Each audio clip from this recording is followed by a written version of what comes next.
Hello, everybody, and welcome to another edition of Tunnel Vision, a show brought to you by USCFootball.com. I'm your host, Keely, Eure, joined by Ryan Abraham and the man, the myth, the legend, Gerard Martinez. We got him in studio, and you know what that means. That means recruiting is right around the corner. Early signing period starts this Wednesday, so of course we had to get Gerard in studio. We got to get the latest scoop and news, especially because USC is coming off of an important weekend of official visits. Justin Flo was there, the 5-star, so we'll get all the scoop on that. Gerard has been working behind the scenes before we even went live, just working hard like he does. You can also call and talk to him, 5124-TUNNEL. We're taking live calls. You can also tweet at us, #TunnelVision. We'll put your tweet up on the screen, and then wherever you're watching, like normal, Facebook, Periscope, or YouTube, put your comments, questions, concerns, and we will be sure to answer them. But guys, like I said, it's coming down the pipeline, USC's early signing period. We've talked about it ad nauseum on the show. It's not looking good as far as right now for USC in their recruiting rankings. Right now, they're 80th in the nation. Not good, but things could change. The class always evolves. First up, let's talk about this important weekend of official visits, also unofficial visits for juniors as well. Gerard, what's the latest? Where do you want to start? Probably with official visits. Okay. One big official visit still going on right now. Just tweeted out a picture of Justin Flo, 5-star linebacker out of Upland High School. A guy that USC is all in right now for. Full court press at the basketball game. Yes. Nice one. Kind of works. Wow. Actually was there with Gary Bryant Jr., who's taken an unofficial visit to USC, and they took a picture with the president, Carol Fultz. Yes. Very interesting Twitter responses to that photo. But, Justin's actually kind of getting a little more one-on-one time. He came in a little later Friday night. He had an in-home visit with Oregon Friday, and you saw a bunch of crystal balls come in for Oregon Friday. Yes. We heard a lot of different things about Clemson. Now, Clemson was the school that everybody had predicted Justin Flo to go to for most of the year. And so Clemson went out and offered a scholarship to a North Carolina 5-star linebacker, Trenton Simpson, I believe is his name. Not a guy that USC's ever been involved with, but they get that 5-star linebacker committed. He offered and almost commits right on the spot, and everybody immediately assumes, oh, gosh, this is Justin Flo. Justin Flo is out. They're getting nervous for Justin Flo, and that's an easy assumption. So I started doing some digging because it's easy to think that, but that's not necessarily the case. But I talked to some people on the East Coast and talked to them about Flo specifically.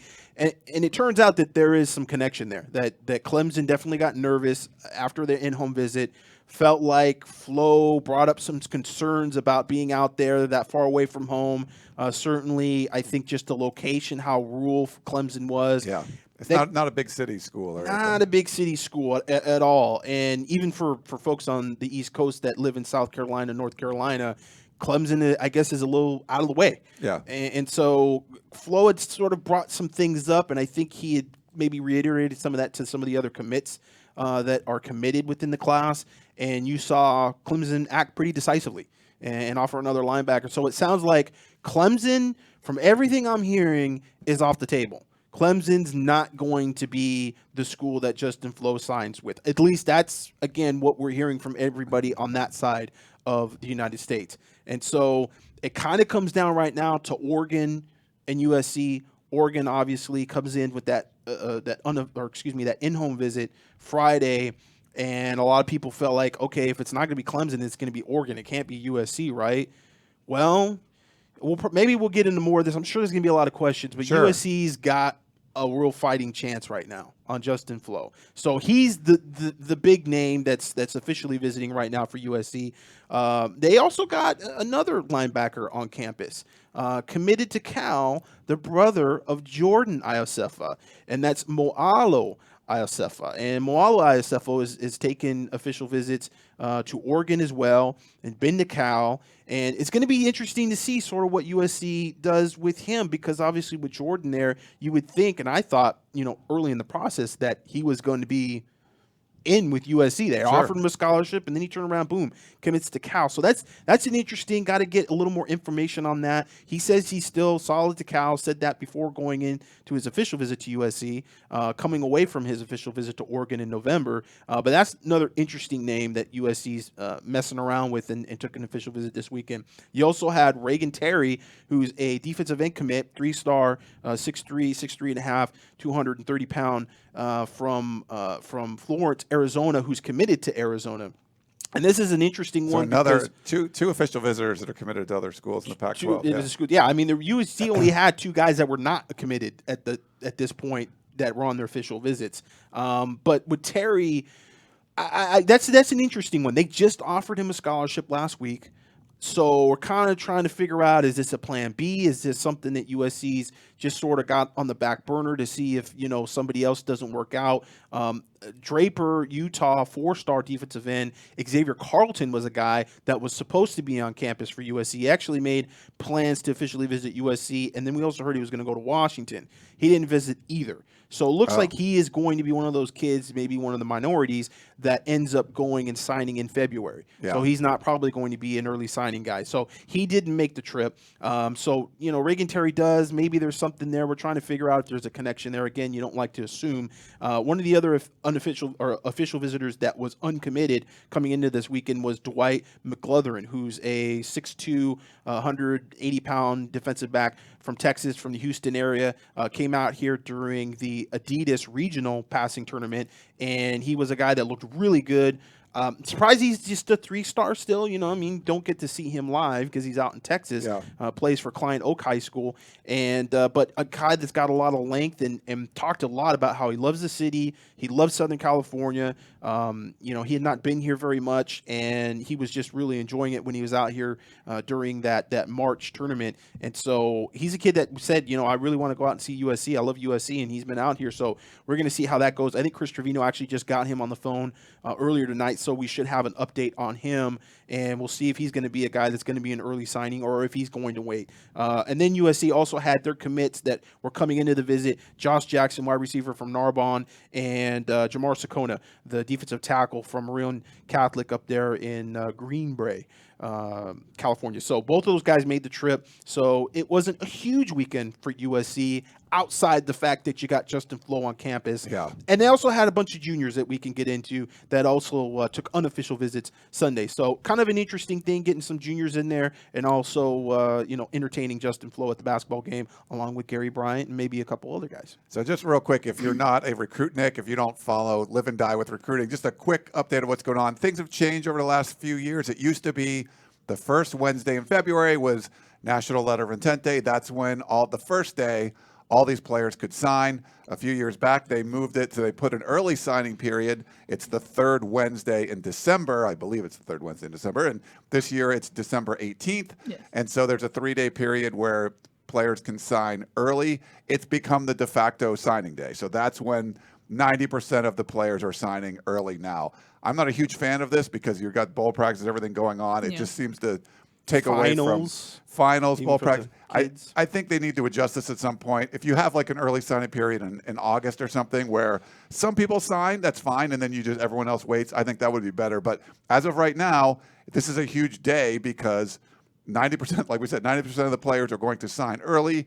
USC sort of got a late start on this recruiting class because of all the turmoil, because of the 5 and 7 and uncertainty about Clay Helton's status as the head coach. Now you know that he's going to be the head coach going forward, and so they're making a full-court press trying to get as many of these players committed. Right now they're ranked, like Keely said, 80th in the country in the 24/7 Sport team rankings. But they're 11th, Ryan. They're 11th in the Pac-10. You can't tweet anymore about how they're last in the Pac-12. 11th in the Pac. Pac-10. Pac-12, excuse me. 11th and Pac-10 would 11th be in the bad. Pac-10. Gerard. Yeah, that would be worse. They are 0.01 ahead of Utah for some reason. Someone got re-ranked, and but it will be better. It's going to move up. How far does USC move up? Last year's class was the worst in USC history in the internet era since we started. I started doing this in '96. Never seen a class worse. It was number 20. That's the worst USC's ever done. This one's 80. So is it going to get above 20? No. Could it get to the top 25? Like, it potentially could. Yes. You need a guy like Justin Flo, who's a 5-star, to come in there and boost the rankings. If not, it could be rough. So we'll see. This is definitely, and it's a smaller class, to be fair. It's a smaller class.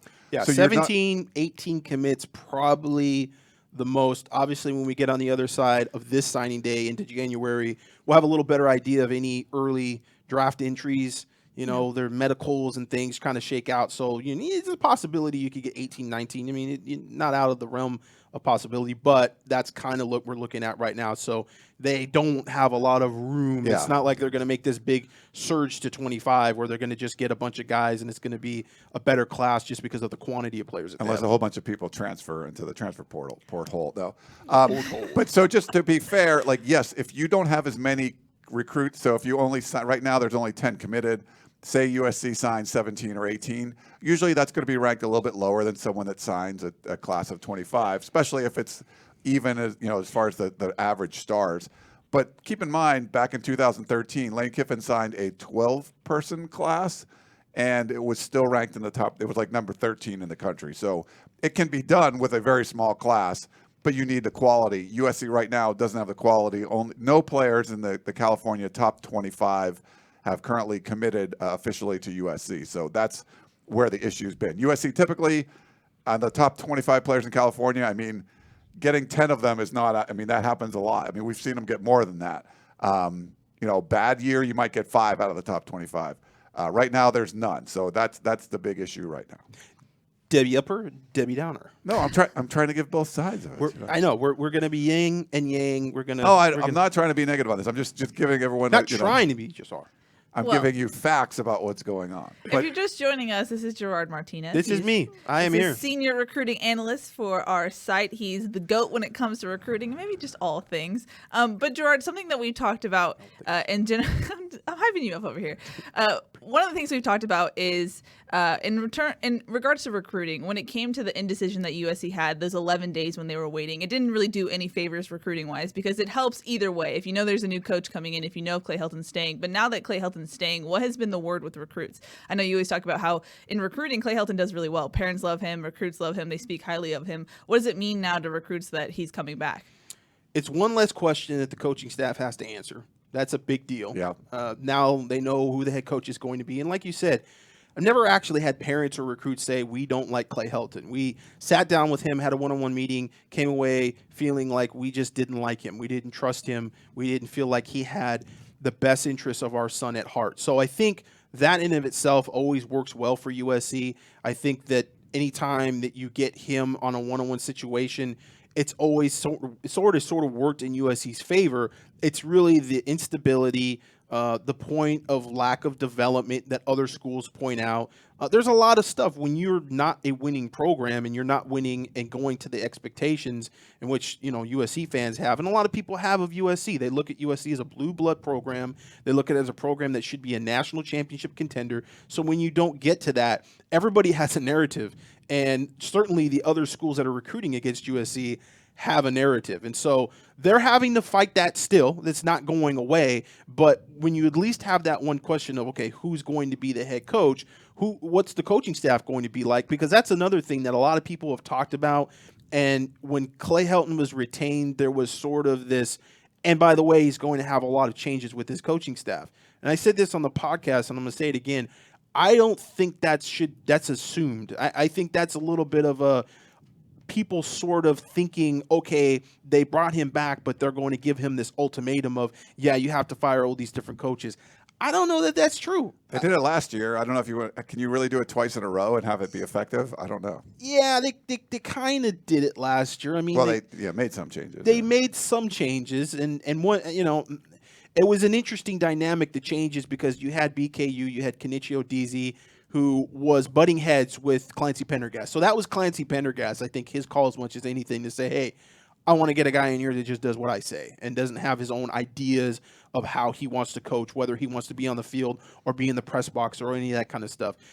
And then you had Ronnie Bradford, who was the defensive backs coach, which I think that was the one where that kind of was forced on Clay. That was Clancy's guy. Yeah, that was Clancy's guy, and I think that decision was forced on Clay. With Neil Callaway, that wasn't really necessarily a coaching decision from what we heard. There was some personal stuff that went on in the background, and I think it was one of those sort of H&R type things where they had to fire him. And I'm not going to get into the details about that whole thing, but it wasn't necessarily just because he was a bad coach or they felt like he wasn't doing the job in the offensive line. He's someone very close to Clay Helton. I mean, he's like an uncle to him. He's like his dad's best friend. And so, yeah, I mean, I think we were critical of the offensive line. We felt like they should have made a move, but I don't necessarily know that's why they made that move. So when you fast forward to this year, yeah, everybody's saying, okay, they're going to get rid of John Baxter. They're going to get rid of Clancy Pendergast.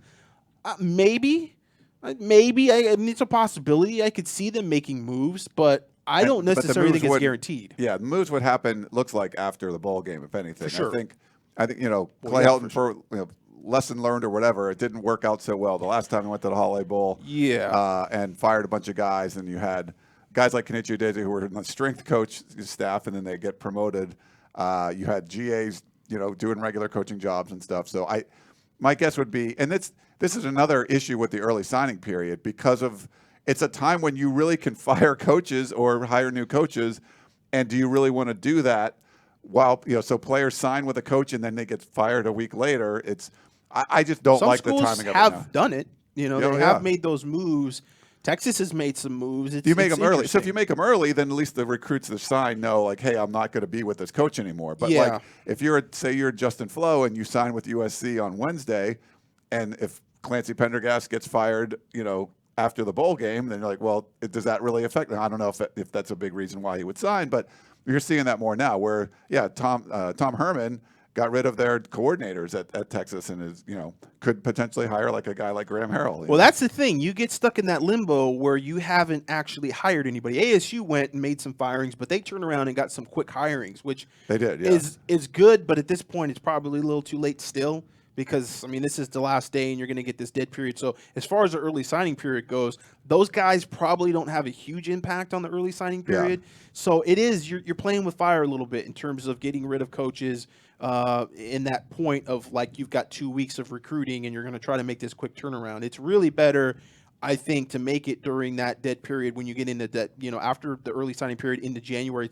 It's like January 9th or 10th already now because it's been pushed back to the national championship game. So you do have that time, and that's where you got to be proactive and you got to make sure if you're going to make a change, that's the time to make it. Don't dick around until mid-January and get yourself into some issues where, people start to question, okay, what kind of defense am I going to play in? What kind of offense am I going to play in, et cetera? Because, again, instability and uncertainty, I always say it, that is the death pill for for recruiting. That's the thing that you just don't want to have in your program. It's bad. You got to have these kids that have a plan and they know what's coming and they know what they're getting into. We have a YouTube question from AKA Boone who said, which recruits lost immediate interest in because USC retained Helton? Did that have an impact on recruiting? Oh, interesting question.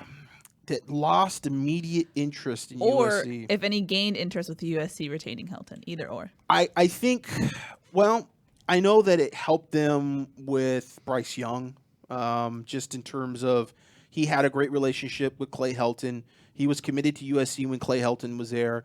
And that was something that, USC is still trying with Bryce Young, and they're still, trying to make a move with him, and they are looking for that 2020 quarterback.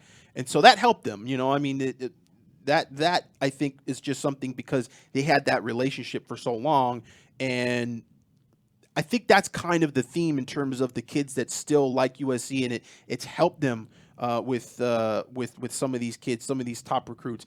The one guy, actually, I would have said that it probably would have hurt them with would be Justin Flo. That would have been the one guy from what I had heard and the things that have been told to me in terms of his relationship with this coaching staff, that would have actually hurt them. But he's on campus, and lot of optimism right now. A lot of sources, at least around USC, and you have to take with a grain of salt because it's really more sources that are involved with the USC circles that we're hearing from feel like they're going to have a really good shot at Justin Flo. So that, it's hard. You hear all these things and you make all these assumptions and you think, oh, yeah, USC is going to be out on all these kids. It didn't really happen like that. And, of course, they had a certain committed class and those guys are still committed. The guys that decommit, I think that was more USC moving away from them. It was just one of those things that I think the season itself sort of put them in this position where everybody thought Clay Helton was going to be fired. And I think they just lost a lot of momentum and traction during the season recruiting and certainly during the summer recruiting because a lot of kids just assumed that was going to be happening and they didn't want to get into a situation where they didn't know who the head coach was going to be. I think that had a lot to do with Bryce Young decommitting. I mean, USC was not great at that point. They had lost that BYU game. But I think there was still, okay, yeah, he's probably going to be fired. Lose that BYU game, he's probably going to be fired. And I think that kind of was the final thing that just pushed him out of the class. If he would have known that USC, no matter what, we're going to bring back Clay Helton. If that would have been something that they would have said, they didn't have an AD, so they couldn't say that at that point. But if they would have said, hypothetically, at the beginning of the season, I know it would have flipped USC fans out even earlier in the year. But if they would have come out and said, hey, doesn't matter what the record's going to be this season. We're going to bring back Clay. They would have helped them a lot. They would have actually been better off recruiting, and I think they would have been in a lot more battles. It was just the season just of attrition for recruiting because everybody thought he was going to be fired. It's going to be a new coaching staff, and really the only guy they could have brought in was going to be Urban Meyer that was going to be able to flip that quickly. And even with just 2 weeks, the way it happened, 2 weeks left, as good as Urban Meyer was. I mean, goodness gracious, it would have been difficult to do much better probably than they're going to end up doing. Yeah. And real quick, I don't think correct me if I'm wrong, but I don't think when Clay Helton's announced that a bunch of recruits were going to drop off, like basically all those people have dropped off already. Like you said, the damage was already done as far as like everyone assumed he was going to be gone or just they weren't really sure. So, I can tell you, it definitely helped with Gary Bryant. That was a big deal because he loves that offense and he feels like he can be a big-time playmaker in that offense. They don't really have a receiver like Gary Bryant, 5'11", 6 foot, 175 pounds. He's a smaller, faster, really dynamic guy up the field. I mean, he's a deep threat that USC doesn't really have. I mean, they've got some really good big receivers, and they've got a great possession guy in Amon-Ra St. Brown, but they don't have a ton of guys that stretch the field, and he's that guy. And he's also a huge dynamic player in special teams, which they need desperately. They just don't seem to have a guy, especially on punt returns, that they feel really comfortable with being sure-handed and also a guy that's going to break a lot of plays. You've got Amon-Ra St. Brown who gets out there a little bit, but he's a bit conservative, I think. I think a guy like Gary Bryant is more apt to be able to break one and take it to the house, and that's a dynamic that we haven't really seen with kick return too much. Now, you mentioned Graham Harrell. That's something that we heard rumblings about, that he could leave for another spot. Did that affect recruiting at all, recruits? And what's the latest you've heard on that Graham Harrell front? No, because there really wasn't a whole lot going on with it. It was like a week there where people were saying, okay, Texas offered him something like $6.5 million for 3 years or whatever it was. Mm-hmm. Okay, he's gone. Of course he's gone. And again, this is the sort of, USC fans, they want to just pile on themselves sometimes. They're at that point of depression where they just, oh yeah, Graham Harrell's gone. Of course he's gone. And you know what? He's probably taken all the good coaches with him, and he's going to burn. Slovis. Yeah, Keaton Slovis is going to transfer now, and they're going to burn down McKay Center and everything. And it's sort of this, like the sky really is falling. And it was just really a few days there, and then boom, we started hearing, nope, he's not going to Texas. I can say I made some good calls this year. That was one of them. I just didn't think the fit was there for Graham Harrell. I mean, there could have been other job openings that maybe he was interested in. Certainly, head coaching jobs is something that's still lingering. He interviewed, out there for UTSA and for UNLV and stuff. And Texas isn't going to hire anyone probably till after their bowl game, and they're playing in the Alamo Bowl. So I'm not out of the woods yet on that prediction. It could still happen, but I think if something happens, it's going to be later on. But that would be a huge blow, because if you're talking about what in this coaching staff worked, an offense that went from like in the 90s to top 10 with Graham Harrell running the show, that was a big deal. And losing him, and I talked to some people around there, and like, there's not an obvious replacement. There was a good replacement for Cliff Kingsbury, and you had Graham Harrell. Yeah. I mean, you might be getting like a receivers coach for Mike Leach at Washington State, which that's what Graham Harrell was at one point, but then he was the offensive coordinator. There's not like some obvious air raid replacement for him. So I think USC did offer a new contract. We haven't heard if he signed it yet, but it's. Well, I I've think it's a big heard that he's coming back from a few sources now. So, you know, So you it's feel not, pretty confident he'll come it's back, not yeah. official, but I mean, it seems like he's telling recruits that. It seems like everybody Yes. around the office feels that way. I think just with the Texas thing, the fit wasn't there. Tom Herman kind of wants to run his own thing. And he may say, hey, you know what, I realize now that I got to give up the reins. I've got to be more of a CEO. I've got to be more of a manager. But he sort of made his way up the food chain as a coach, being an offensive guy. He's a scheme guy, and that's fine. You know, there's just coaches that are scheme guys, and then there's coaches that actually don't come from a scheme, and they are a little bit more of just managers. Ergeron's a good example of that. We talk about CEO, little CEO there. But he was a coordinator, but he was a coordinator under Pete. He wasn't really Yeah, he the really wasn't scheme ever a guy. coordinator. Yeah. And that's true of a lot of different coaches that they come through and they're just not scheme guys. I think with Herman, he's a little bit more of a scheme guy, and I think that is tough because you have a lot of anonymity with Graham Harrell at USC because, you know, I mean, look at Helton's not necessarily really a scheme. He didn't come from a certain scheme and make his way as an offensive coordinator because he ran some certain scheme. He was an offensive coordinator under Lane Kiffin and Steve Sarkisian, both offensive coaches. So we're talking about, you know, I think with Harrell, the job, as much as the money, it's the job. And yes, like you said, you got Keaton Slovis there, and you've got potentially some really nice, you know, quarterbacks there. I think that he feels pretty good. He may be able to make that jump to a head coaching job, and it may be better than the mid-majors that he's looking at now if they're able to kind of put on a little bit of run and win 10 games next year, and then maybe make a run after that with Keaton Slovis as a junior. Yeah.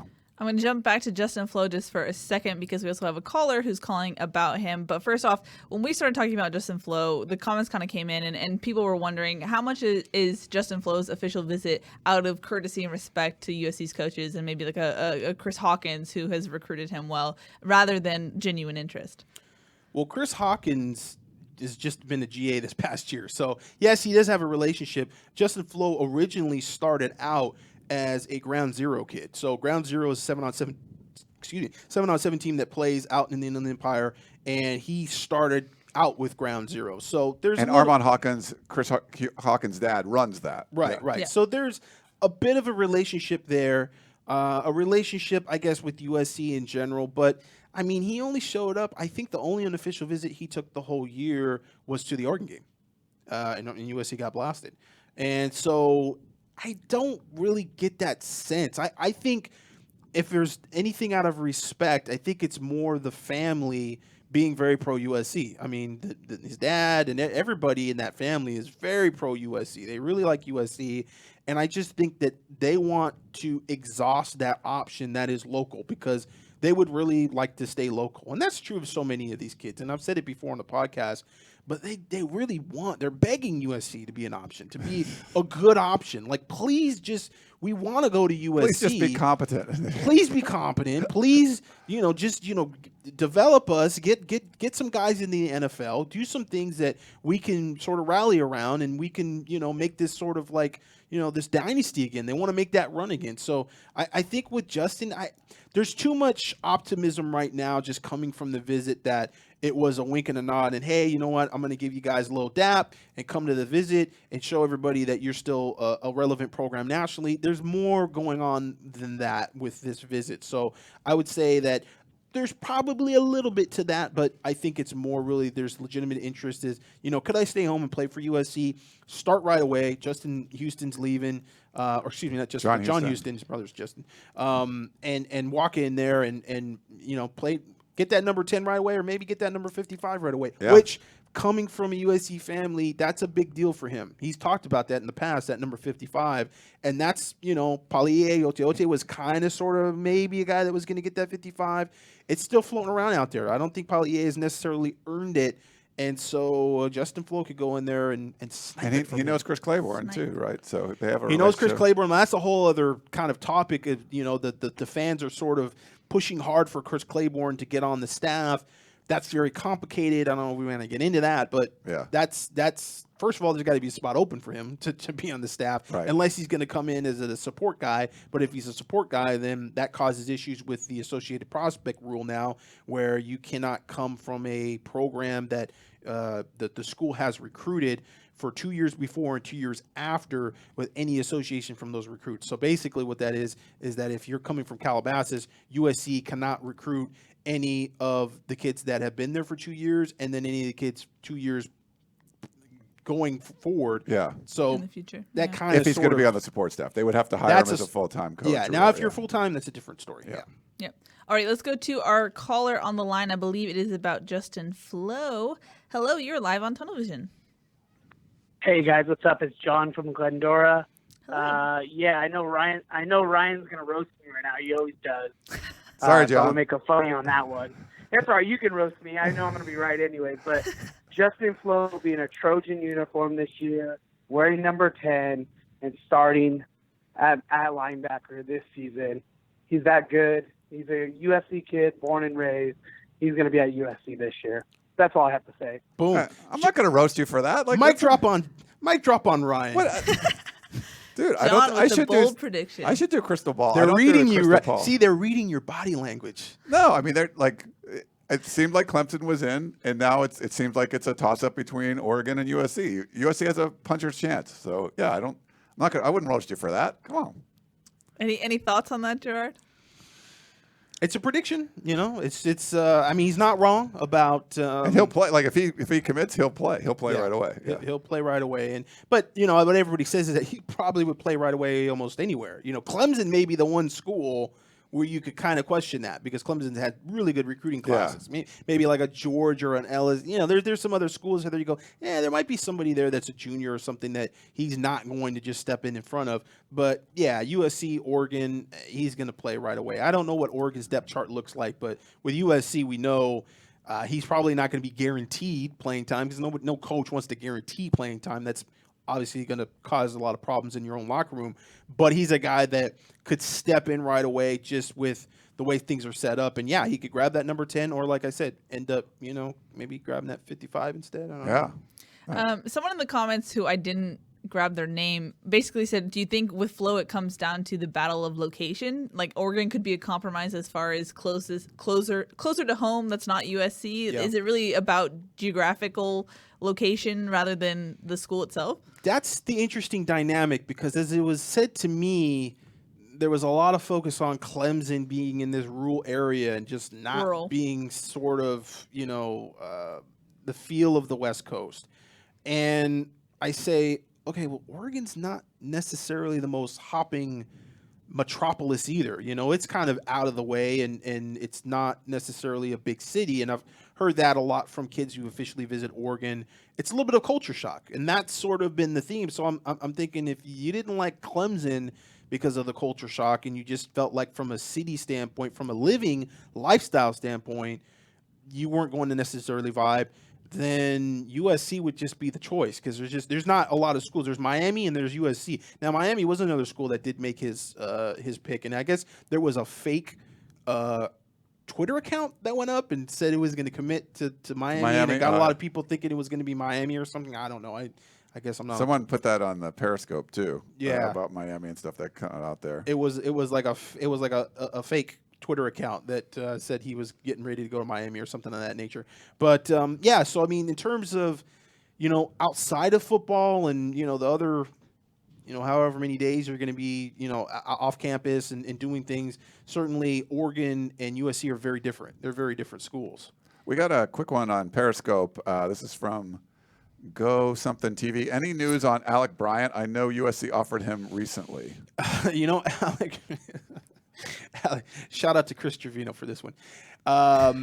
Chris was talking with Alec and Alec. Tell him who I got to tell him who Chris Trevino is. No. Oh. Alec Bryant is a 6'3", 240-pound defensive end from Texas. USC had offered him maybe 2 weeks ago, and it was interesting because Chris Trevino had reached out to him, and Alec was like, I love USC. I want to be a Trojan. I want to go and visit USC and blah blah blah. And I'd been hearing that, USC wasn't going to bring him on a visit.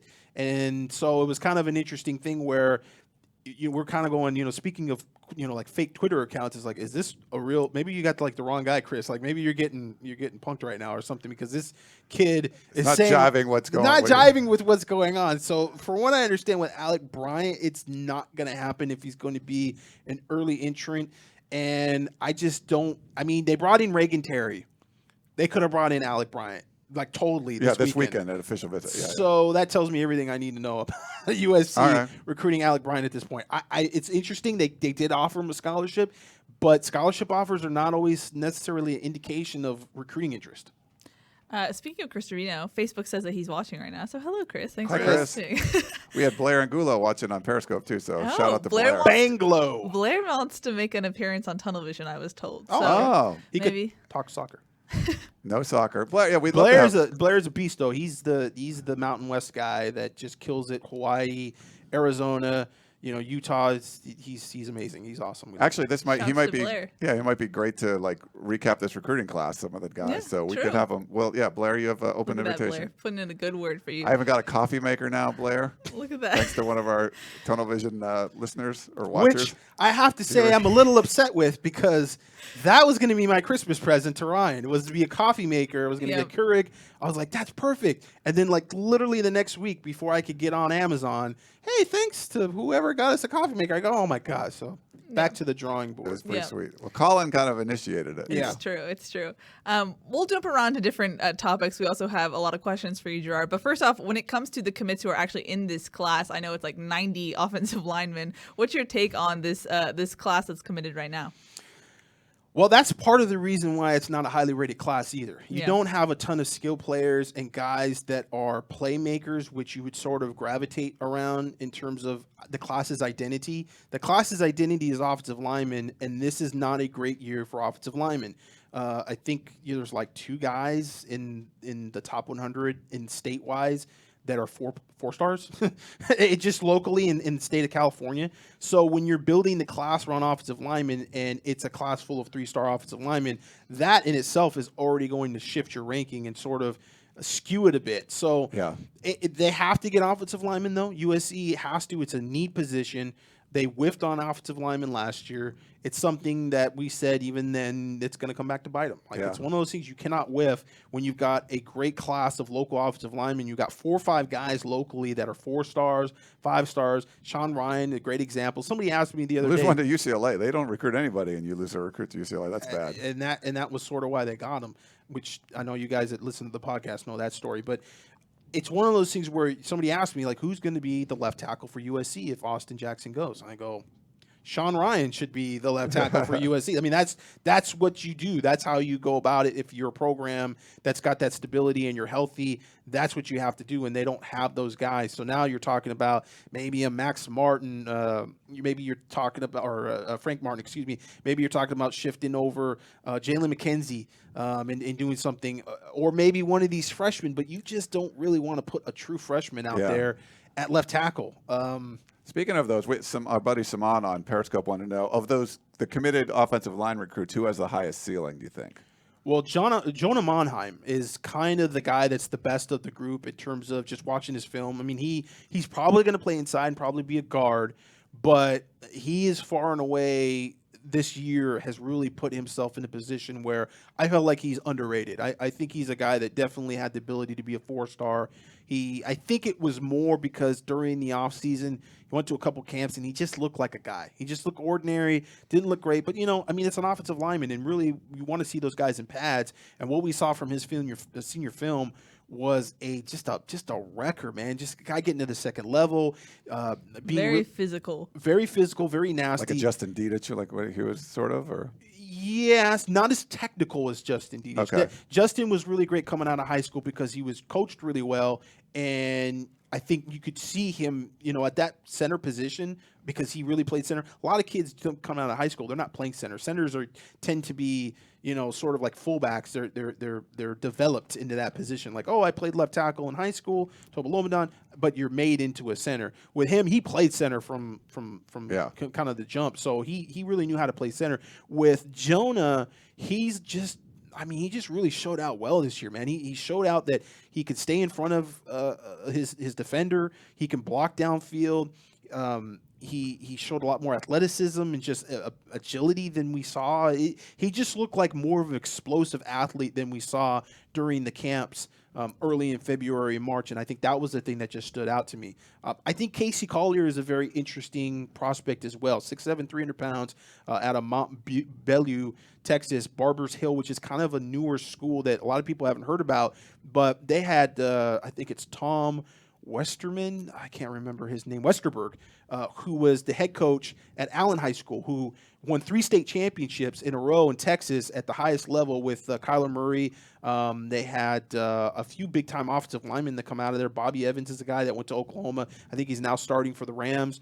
He came in and became the AD at Barbers Hill, and he's the guy coaching up the offensive line and kind of brought some of those guys that he had at Allen with him over to Barbers Hill. So Casey Collier is a guy that has gotten some pretty good coaching at the Texas level, and sort of a sneaky guy that, watch his senior film. We put it up on the site. You can check it out in his profile. It's pretty dang good, Now, is he a guy you want to throw out there as a left tackle, as a freshman? No, I don't think you do. But for the future, if Jim Drevno can get his hands on these guys and they could stick around and they can win enough games, that's what you want to bring in, those big bodies and develop those guys. And I think that's kind of a big deal. And those guys, they kind of jump out at me a little bit in terms of their potential. Luke's real quick on Periscope. We're getting a lot of Periscope love. Luke sees, and some other people comment about your ESP sticker, and they want to know what instrument you play. Oh, but play the guitar. He's a guitar player. Fun You would know fact. that if you follow Ryan on Twitter, because we were in Nashville and I was playing guitar. Yeah, we went to, was it Nashville? Yeah, we went to like this fancy guitar store and Yeah. checked it out. So it's pretty cool. Very nice. Yeah. We actually have a caller on the line. I believe it's JD from DC, so let's go to him. JD from DC. Oh, man. Hello, you're live on television. Hey, Jim. Reading the Peristyle this week, I'm almost getting a strange feeling Helton just might be able to plug all the holes in this class. Left tackle aside, which you've already discussed. What do you think the chance they could actually sign a class, close it out with Flo, Bryant, Drennan, and McLaughlin? If they can land those guys, they could all probably contribute next year and plug all the depth holes. You want percentages, huh, JD? I mean, that's all it really needs to land next year. The running back position is the one that I think is sort of the tough one with this class. You really wanted Bijan Robinson. That was the one that USC really pushed for. They still might have a chance. They're still trying. They're with still Bijan trying Robinson, 6 foot, 210 pound, 4-star. He's rated as 5-star by some services as a running back out of Tucson, Arizona. He's committed to Texas. He committed to Ohio State silently, and he was committed to Ohio State for about a month and a half, almost 2 months. And then there was some weird thing where he was getting cold feet about the distance, and it sounded like his grandmother, which is interesting because there's a little bit of parallel there with Flo. His grandmother was sort of kind of feeling like, nah, she was the matriarch of the family. She wanted him closer to home. And I thought, well, okay, then, USC sounds like, that would be the choice. Now he went to Texas. Yeah. So that was tough for USC, to actually be the third team basically in a 3-team race. That was the guy that they really circled the wagons on. They're still recruiting him. They had an in-home visit with him, brought the whole offensive staff in there. We'll see if that's able to change. Michael Drennan they brought in a couple weeks ago, an official visit. A very good potential. He's not going to be a guy that's going to sign early now. From what we understand, he's going to be a February signee. So that's going to be interesting. We're going to see USC be able to have to kind of recruit him into January. He is the cousin of David Osbury. He used to play at USC, the wide receiver, which we didn't know until just a week ago. I think it was Bill Green, 24/7 Sports in Ohio, was to do an interview with his father and kind of talked a little bit about that. So, we've heard from some sources that, Michael Drennan really likes USC. USC might actually be his favorite right now. He's on an official visit right now, or just came back from Florida this weekend. So I'm not sure, how that's going to impact things, but he's going to wait. So that's going to be interesting. We're going to see Bijan is probably going to sign early. So we'll see if USC is able to steal that one in the night. That would be a shocker for a lot of people. And then we'll see what happens with Michael Drennan. So that's the one hole that I feel like really does need to be plugged in this class that still a bit up in the air. Obviously, with Bryce Young having a 2020 quarterback, it's weird. USC got put in a weird position here because Keaton Slovis has stepped up and become so much better of a player than anybody thought. Yeah. And everybody kind of thought that he was just sort of a middleman between JT Daniels, JTs and JDs mixed up here. Yes. JT Daniels and Bryce Young coming in. It was like, okay, they got this Caden Slovis guy from Arizona, whatever, Kurt Warner, something, 3-star. He's just basically going to be the bridge between those guys, that the practice squad guy, and he turns out to be a really good player. And Graham Harrell, talks about him and blows him up, and he turns out to have a great season. And then, that's the part that's difficult. Where does Bryce Young come in? Does he just play right after? It looked like it was going to be JT Daniels, who had 2 years ahead of him. That's the complication there. That's the tough thing to really work around if you're USC. But yeah, and Flo certainly. Flo is a guy that you build. I mean, both Bryce are guys you can build a class around. Sure. Right. So they're the franchise type players. They're the guys that are really the name and the definition of, okay, what do you remember about that 2020 class? Those are the guys that you remember. Yeah. Maybe Gary Bryant to some extent, but Gary Bryant's got to have that quarterback get him the ball. That's why I kind of go back to the running back position. I think that's a position that USC has been.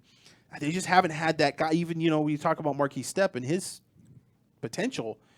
He wasn't that guy coming out of high school. It's like he may develop into be that guy, but he wasn't that guy coming out of high school. Stephen Carr's the last guy they got that was a sort of deal breaker, playmaker guy that you can just build around. Yeah. Now, we're going to jump back into, we have another caller on the line. Before we do, you talked about the whole phenomenon with Kedon Slovis, how he was 3-star, he came in and he played better than people expected. People have pointed to last year's class in that sense and said, could it have been higher when you look at Keenan Christon and how Kedon played Slovis? Is there some wiggle room with these rankings and where USC ends up? I mean, there's always I think USC's class, and Dan Weber talks about this, the guys that contributed, it showed that a lot of them were better. And then having a guy like Chris Steele come in who wasn't part of the class but transferred in, you'll get Brew McCoy in there. If you included those two guys, it would have been a top 15 class. It would have been number 14. So I think that helps. Like just having Chris Steele play as much as he did, he wasn't really part of the class, but he transferred in. So I think that's all important.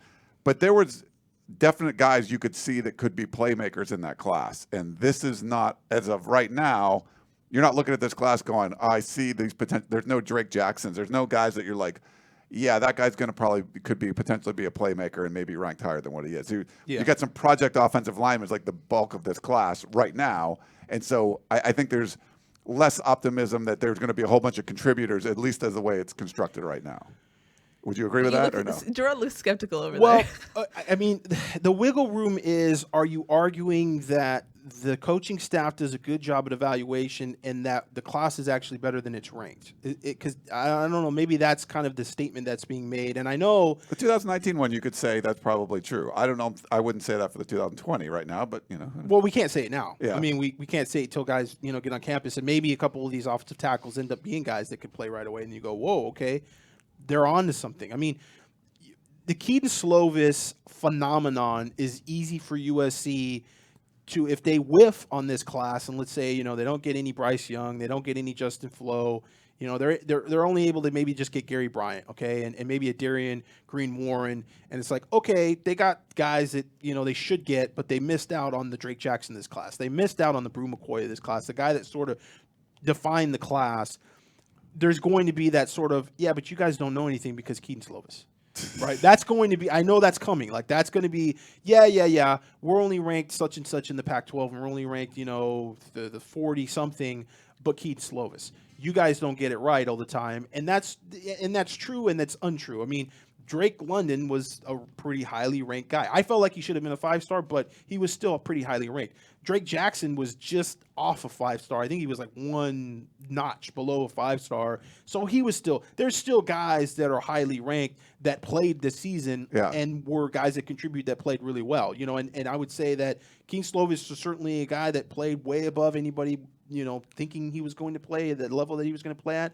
But Drake Jackson played exactly like I thought he was going to play. And Drake London played exactly like I was going to play. So it kind of evens itself out. You can't just say, well, we got a bunch of 3-stars and we really evaluate well. I mean, you can if you do that consistently. But there are other guys like Trey Davis that didn't even make it to fall camp. So it was like, what's up with that evaluation? So it works both ways. Mm-hmm. Let's go to another caller on the line, a Peristyle podcast legend, if I may say so myself. I believe it's Curtis from Moreno Valley who's on the line. Hello, Curtis. You're live on television. Hi, everybody. This is a great show. Thanks for all this information, Mr. Martinez. And I have one take for tonight. About a month ago on the Peristyle, I said if they would just announce that Clay could stay to the end of his contract, we'd get everybody. And Ryan, you didn't like the take. You talked down on it. But now you know the truth. I don't have to say anything else. It's the number 80 ranked class. What do you mean you're getting everybody? Like, Well, he's saying I if think it was they- a little more optimistic than. I don't agree they would have gotten everybody. It would have No, helped a lot. well, Gerard, you said if we announced last year that we were going to At the beginning of the year, yeah. we wouldn't have everybody just leaving. The instability made them stay away. Ryan, you thought they didn't want to come because of Clay. They love Clay. That's a misnomer. That's a misnomer. I think, everybody kind of wants to throw the baby out with the bathwater, but no, kids and the recruits do like Clay Helton. They really do. They just don't like the losing. They don't like the instability. They don't like the question marks. And look at the instability goes beyond Clay Helton as well. It's sort of the athletic department, and it's an issue with the university at this point. I mean, we're talking about the basketball, the allegations, the notice of allegations. Yeah. There was a lot of stuff, all the stuff going on in the university in terms of, the corruption and the things going on. So it's not all on, the football program. The football program has actually been pretty stable with Clay Helton outside of that 5-7 season. That was a bad season. That's a season that can't happen at USC.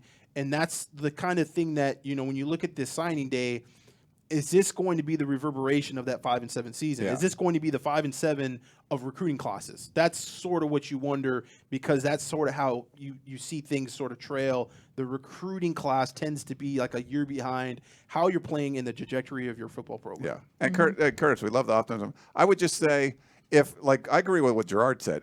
If Mike Bone or whoever, if Lynn Swan would have said, hey, he's coming back for sure next year, I think it would have helped things. It doesn't mean that they would get everybody. Like, I don't agree with that take, but it would have definitely made the recruiting class better. Just waiting the 11 days that Keely talked about from the end of the UCLA game to when it was announced that Clay Helton was coming back, and that caused a whole lot of turmoil, especially with the fan base. I mean, that was 11 days that you couldn't really recruit. So I think any kind of earlier decision would have helped. I wouldn't say that an earlier decision to keep Clay Helton would have got everybody. I don't agree with that one. Yep. Yeah, no, I mean, it's tough because they haven't won all the games. I mean, that Oregon game was not good. That's not a good look. When you got Oregon coming into your plays and you get blown out, and Oregon is just trying to get every guy that you're trying to get, that's not going to help you. So there's a little bit of both. It would have helped. It's hard to gauge how much it would have helped. It definitely would have, though. I mean, do they get Bijan Robinson if Bijan feels like, hey, Clay Helton's coming back for sure and they're going to be better this season? Yeah, maybe they do. It's tough to say. Obviously, Tom Herman now with Texas is in that same position that maybe Clay Helton was a year ago. Yep. Thanks, Curtis, for the call. We appreciate it, and all the calls on the Peristyle podcast as well. We're starting to get to the top of the hour, so I'm just going to go down rapid fire. Gerard, if you want to add any other thoughts, I know you will, but you can do so as well. We have a question from Mark on YouTube who says, if USC is limited on scholarships, can they really take two linebackers like Flo and Iosefa in this class? Linebacker is a position where USC has a ton of bodies, maybe even too many bodies. That's a great question, and that's what we kind of talked about with Iosefa. Is that a plan B like for a backup Flo? plan or something? Can you? This is the thing. Blair and Gulo. Blair tells me he thinks Iosefa is like a really good player. And Jordan was a heck of a player for USC. He was a 3-star guy. Yeah. He came in and played right away. He hasn't really sort of gotten over that hump of potential and actually results, unfortunately, and obviously with the dislocated knee, that set him back. We'll see. He's going to be able to medical and be able to come back, or he's actually just going to redshirt. He doesn't even need a medical, I think, this year. Yeah, it's just a redshirt. So we'll see if he's able to come back and get in there and do some things. But yeah, I don't know if that's really a plan B type guy. That might be a guy that you want to take anyways. And again, because you have this early signing period, you don't know where you're going to be exactly on the other side of this with transfers. That transfer porthole is... I love it. I love the portal. Continue. You don't love it that much. But that's a problem. It's an issue that you really don't know. Are we going to be able to have room for this kid? I mean, do we need 19 to get ISFA, or can we bring ISFA on 18? Is he a guy that we want that much that we can bring him in? He's a 3-star, but like I said, I hear a lot of good things about him, and the bloodlines are pretty good because, I mean, not only does he have Jordan, but he's got cousins and everything that went to Utah. It's a football family. So, yeah, in terms of need, it's not the biggest need for USC, and certainly if you bring in Flo, it's like, okay, we got Flo, everything else works itself out. But he's a pretty good player, and I don't know. That's a good question. That's something that we kind of have to figure out. And I think it's only a question right now because there is optimism around Flo. Otherwise, you say, oh, you don't have to worry about it. Flo's not coming. Yeah. Yes, Ryan? Real quick, like this, that wasn't really rapid fire, by the way. But JR I think it's JR. Is USC in on CJ Stroud, another quarterback from class of 2020? It doesn't seem like it right now. If CJ's going to be an early signee, which we think he's still planning to be, he hasn't officially visited USC yet. So that sort of seems like an answer in and of itself. Now, in terms of the family connections, we had a question from AKA Boone who said, when it comes to guys like Houston, Tuipulotu, and ISFA, all the younger brothers of teammates that are on USC's team or were, shouldn't those be no-brainer locks to be commits for USC? I would think so. I was surprised that ISFA committed to Cal as quickly as he did, even though he had the USC offer. Now, you also have to look at it and say, okay, did USC offer him just to help him with his recruitment? Sometimes you get a little bit of that. But like I said, what I've heard lately is that he's a baller. He's a good player. So I think that they have a really good shot at him. I know that Utah was trying to bring him in on an official visit this weekend, and USC got him instead. So that kind of tells me that he's got a lot of interest in USC. A lock, hard to say, but I think, I think that dynamic of Flo, it does complicate things. Dave on YouTube says, what are you hearing, Gerard, in regards to Tyler Vaughn's declaring for the NFL draft? Nothing right now. I know that's sort of the wild card. That's the one guy that we're looking at as there's always that guy that goes a little earlier than you think he should, and he's probably that guy. I don't think he's ready for the NFL yet. I think he's got to get stronger. I think he can do himself justice by coming back another year and getting more weight on him, becoming a little more physical. He's not a guy that's going to get a whole lot faster.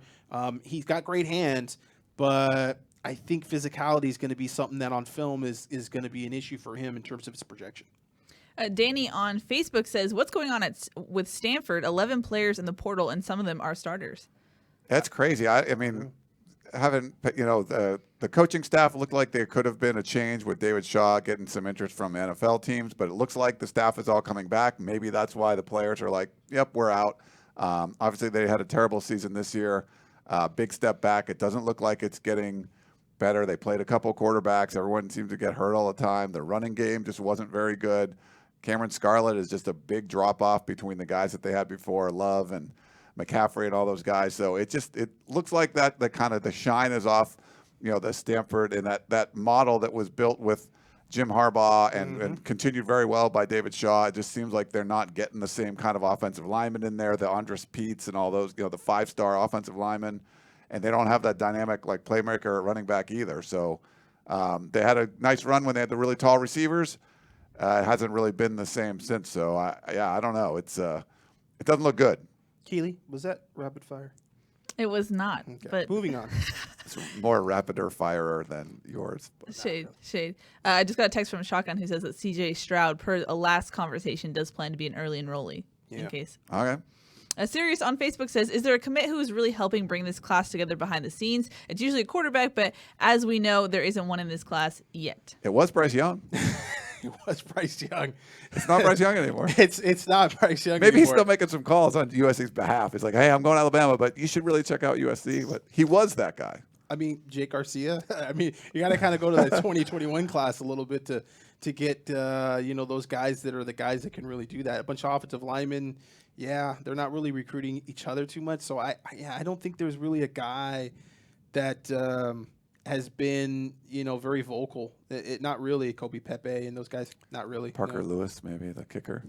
Is it hard to be an organizer behind the scenes when the Clay Helton news was in flux? Yeah. That's one of the biggest issues too. I mean, Bryce Young was really that guy. He was the satellite recruiter. I think he was almost frustrated with just how USC's class wasn't coming together over the summer. That was really the turning point, I think, in his recruitment, even though he decommitted later. We were hearing like it was going to happen before the season. And one of the big deals was Bijan and trying to get some running backs and trying to get some good linemen and just trying to build a balanced class with some good playmakers, and it just wasn't happening. Yeah.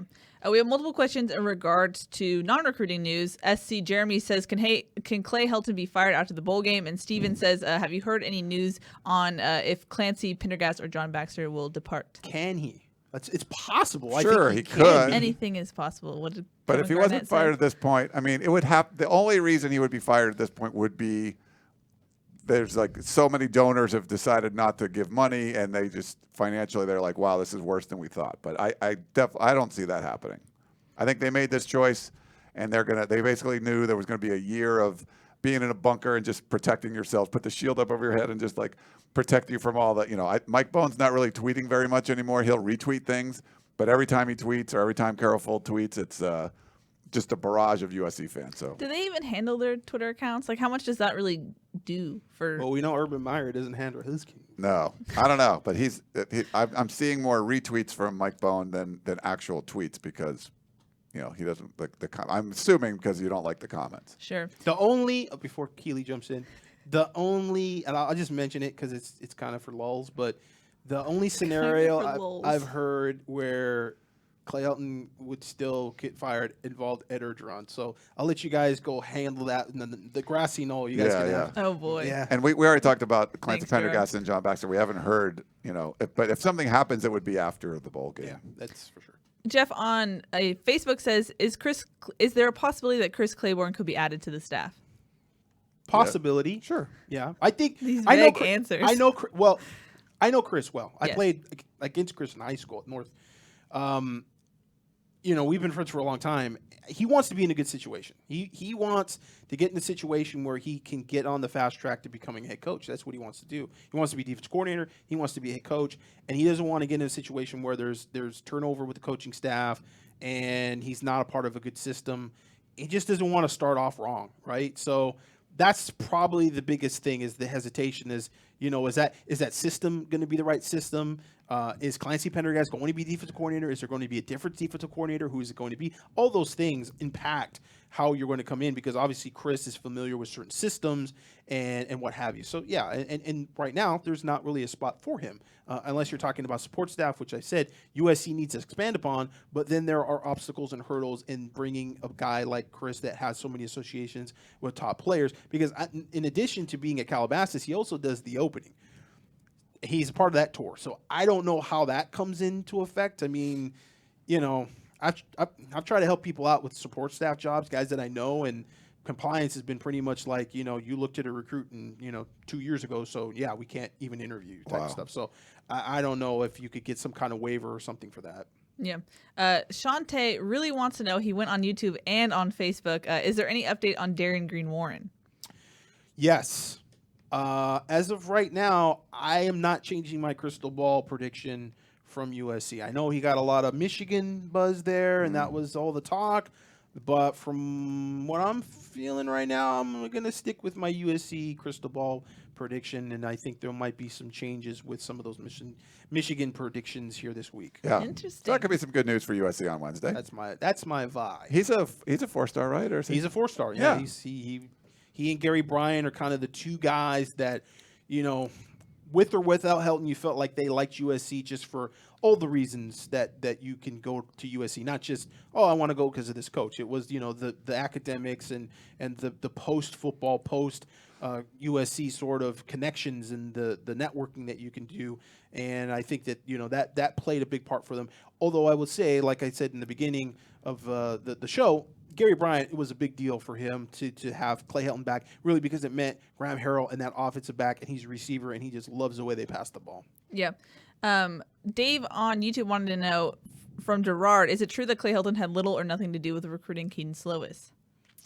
You know what? I don't know. I don't know how much he had to do with Keaton Slovis. Brian Ellis was the main recruiter, was the primary recruiter for Keaton Slovis. He was the guy that went out to go see him. He was the guy that evaluated him. He was the guy that got him the scholarship offer. So I can't say that, Clay had a whole lot to do with it or nothing to do with it. I'm sure he had some type of input. He's a quarterback at heart. He was a guy that played quarterback, coached the quarterback position. I'm sure he had something to do with it and probably green-lighted it, but I can't say that he had a whole lot to do with it. It's hard to say. But Brian Ellis was the guy that was the primary recruiter for him. We have multiple questions about silent commits, but it's not like we're going to just out who are silent commits, if there are any. Right, Gerard?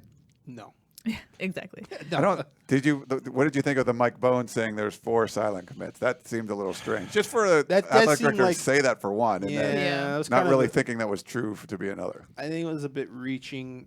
I mean, it was true, but it was trying to rationalize, like, let's just find another good reason, right? Some reason. This recruiting class is way better than you think. Silent commits are very. It's tough to put any kind of. Dude, regular commits, signed commits can be like questionable at this point. Exactly. Like, yeah. Not just like verbal commits, that's but signed commits can be world questionable. we live in today. Yes. Yeah. So silent commits are like, If you were a part of covering Brew McCoy, all of that goes out the window. Yeah. Yep. AKA Boone on YouTube says, are there any DBs interested in USC that are 4-star guys? Hey, we just mentioned one. We just mentioned one. Yeah. Any other guys, though? No, not right now. I mean, there could be maybe some JUCO stuff going on the other side of the early signing period. It's tough to say, but they don't have a lot of room to be bringing in a bunch of DBs, and they got a really big class of DBs last year. Not all those guys stuck around, but the guys that they did sign, a lot of them contributed. I mean, Dorian Hewitt was a guy that I really liked, and he got in and actually played corner. He played safety at the North Shore in Texas and actually played cornerback for USC as a true freshman, which is pretty good. I think they're pretty happy with that crop of guys that they have actually right now that are going to be sophomores that contributed last year. Real quick, Steve in Washington, is Taylor Katoa returning this year? He's a mission, right? So you know what? He was on a mission. He should be coming back this next fall, I believe. I think over the summer he should be coming back. He will be a recruit again. He will be able to go and kind of open up his recruitment again. So we'll see. That is a good question. I haven't really checked in with that. That obviously comes into that conversation with Flo and ISFA in terms of, what your need is and what your depth chart look like. He is part of that scholarship class, though, when we look at it right now. A 2-part question for you, Gerard. First up from Mark. Out of all the offensive line commits, which ones do you believe will be able to contribute the earliest and which have the most upside? USC hasn't done a great job of developing project, quote-unquote, O-linemen in the past. And then John on Facebook said, for Gerard, do you have any confidence in Tim Drevno's ability to recruit and develop offensive linemen?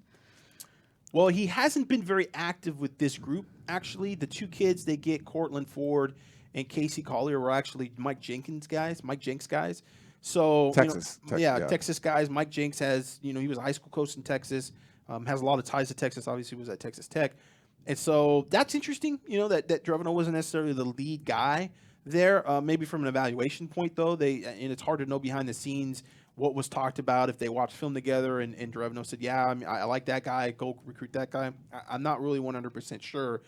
I think from a development standpoint, I've always said I like what Drevno has because I think he evaluates well. He knows what he likes. He has a very defined opinion of what he likes in offensive linemen, and he gets very specific and very detailed. And it was a little different than a guy like Neil Callaway who sort of had generalities and sort of coach speak, and I want a guy who's physical. Well, okay, don't we all want a guy who's physical as an offensive line coach? I want some guys that are, they're good football players. Okay, we're getting real specific now. But with Drevno, he's very specific as to what kind of footwork he likes, what kind of balance he likes, what he's looking for in terms of mobility, and so I like that. I think that's when you have a vision of what works for you and what you can coach. That makes it that much better to be able to develop your players. And the offensive line, it was better this year. It was certainly better than it was last year. We'll see what happens here with some development of some guys.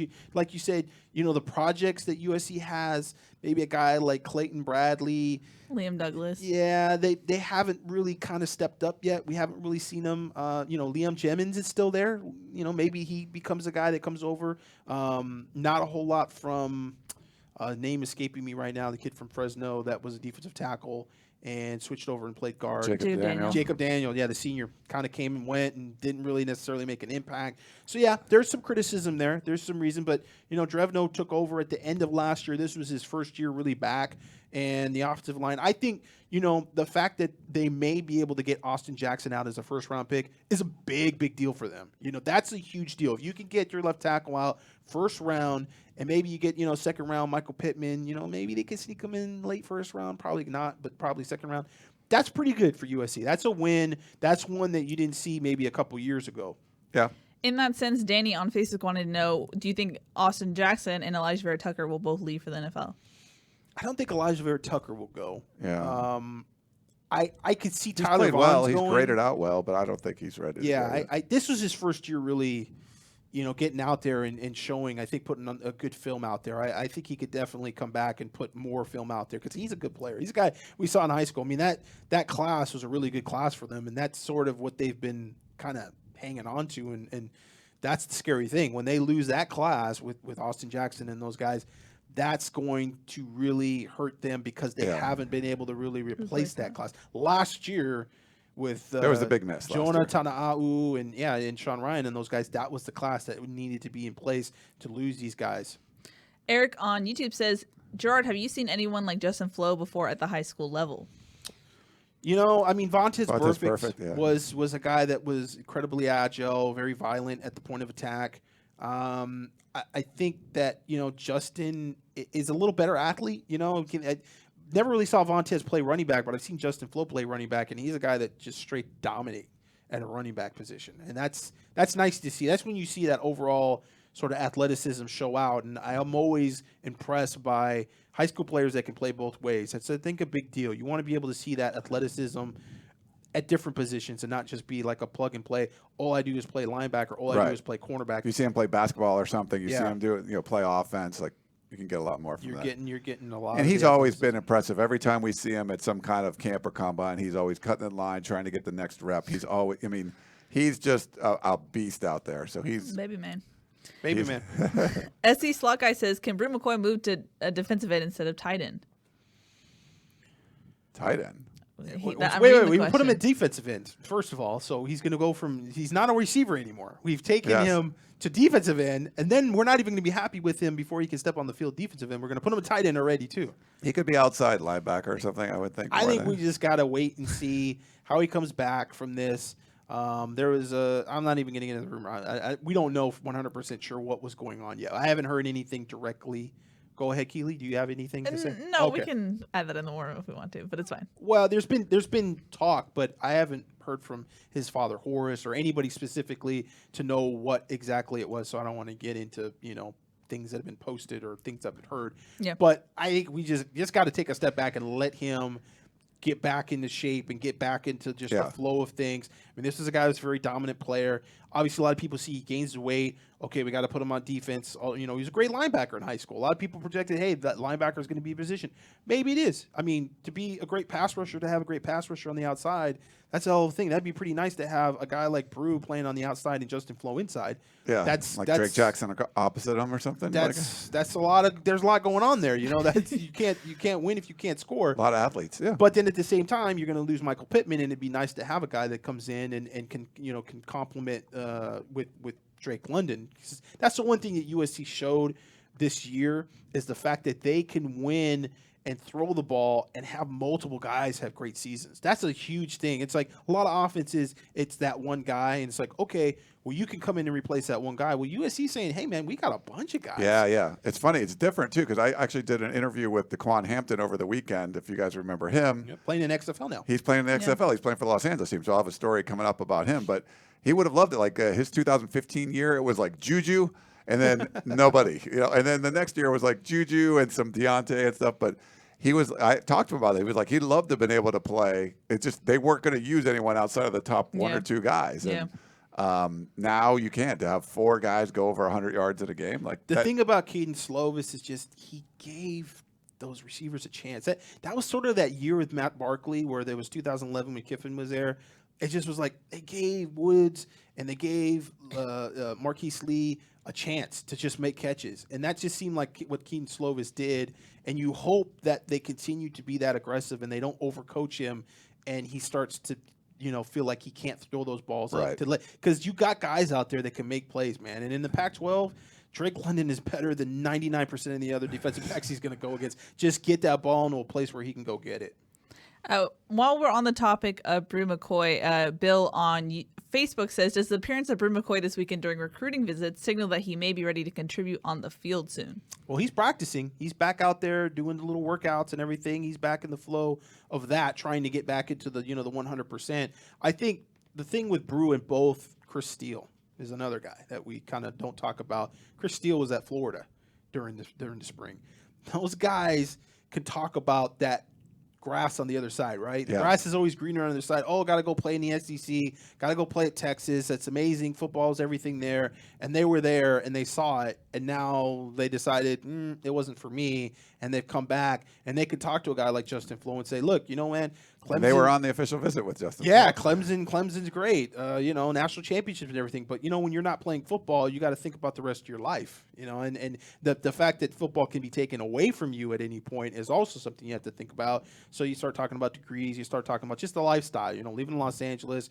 All this other stuff that goes on, and I think those guys really speak well to it, and that's why those guys are probably very proactive on these official visits. Whether they're hosting or not, I think they're definitely having conversations. And a guy like Baby Man, he's been around, Chris Steele for a long time. He knows Chris Steele pretty well. He knows Brew pretty well. He was a premium guy with Brew. They know each other. Those guys run in the same circle. So it's not one of those things that, they're going to just chat up USC and talk USC and they don't have a relationship prior to the official visit. Those guys know each other well. And so that, I think it's got a big deal. I mean, people forget Justin Flo was at Brew McCoy's Army All-American announcement for USC. When he announced it the game, Justin Flo was there. Justin Flo was right in. I tweeted. I was like, "Oh, Justin Flo there, right next to Brew McCoy as he's going to USC." Kind of a big deal. So there obviously is a relationship and some trust there, and so it's going to be interesting to see what their pitch is and see if they say, you know what, this is why you should come to USC. Mm-hmm. Keith on YouTube says, any chance that Jack Eure comes back? Yes, he's going to officially visit USC in January, and that's a big deal because he's not going to be an early signing, and a lot of people thought, he's gone, and that's an interesting thing because he talked about, I'm decommitting because USC is not really throwing to the tight end, which is correct. They didn't throw to the tight end. But at the same time, I think there was also he was really skeptical about, the coaching staff not being there. And that was an opportunity to take some official visits and go look at some schools. I think he officially visited Washington. But USC now, they know Clay Helton's going to be there. He has a good relationship with Clay Helton. We'll see what happens with Baxter. Certainly, again, we talked about that with Clancy and Baxter. And Baxter being a tight ends coach, if they made a move there, would they have a tight ends coach? There's a lot of questions. But Jack Eure is going to make that official visit, and that's a big deal for USC. We have a couple more questions, then we have a couple more calls, and then we'll go into final thoughts because we're reaching the hour-and-a-half mark. Yeah, we're going to wrap it up. Scott on YouTube says, is there any truth to the rumor that fans talking bad about USC to the recruits is making an impact? I have not heard anything from a recruit that said, the fans email me and tell me don't go to USC, and I think they're right. That's never happened, so... I think the overall vibe of the fan base is unhappy. They're unhappy with I think everything with the football program is sort of the trajectory. It's just sort of from Lynn Swann, the Hayden stuff and everything that's kind of gone on.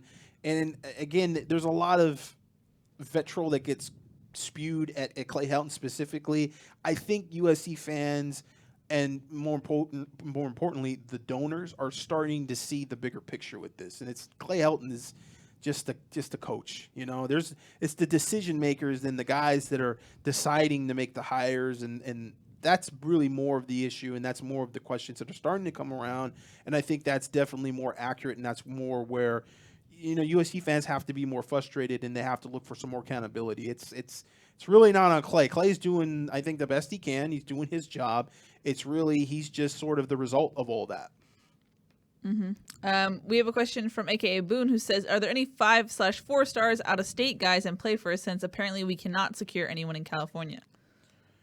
Bijan would be a guy that's, 4-star / 5-star, depending on what service you're looking at. Right now, Drennan is a guy that's a 4-star. He's going to be January guy. It sounds like he's not going to sign early. That's kind of a big win for USC, just to have a guy that you can still recruit. So he's Ohio. He's from Dublin, Ohio, so that's a potential guy. Xavier Carlton, who's actually originally from California, now lives in Draper, Utah. He's a guy that USC is going to try to make a run at to get an official visit in January. Utah's the big leader there right now, so we'll see how that goes, but USC will recruit him. So he's a 4-star defensive end. That's kind of it in terms of out of state. USC has been, outside of going to Texas, the interesting thing is it's kind of been local for the most part. And I think, again, uncertainty. That's the thing that kills the football program. It's 5 and 7. You're not going to be able to recruit a lot of 4 or 5-star guys out of state. It's not going to. And even when you're 8 and 4 and you're getting questions about your coaching stability, nobody's going to come from Virginia or Florida to come to a program where it's going to be a whole new coaching staff. Kids are more and more starting to identify and realize you don't commit to a school for a coach because coaches can leave at any time, anywhere. Nick Saban could turn around in January and say, I'm retiring.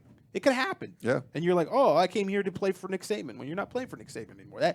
Kids are starting to realize, and the people around them that are helping to make the decision are starting to realize that can happen. You have to go and look at the school for more. But it still impacts that sort of, I know what the plan is going to be. I'm going to send my kid across the country to go to this because this is what I know what's going to happen. If there's any questions about that, it kills recruiting. Yeah. Gerard, your comment about it not being on Clay caused a little bit of a controversy. Do you want to expand on that a little bit? I think you were pointing more to the broader picture of the administration. Yeah, rapid fire. Like I said, Clay is more of a result of the things that have gone on in administration for probably 20 to 30 years. Okay, this is how you kind of sort of get to this point. I know we had that Pete Carroll era.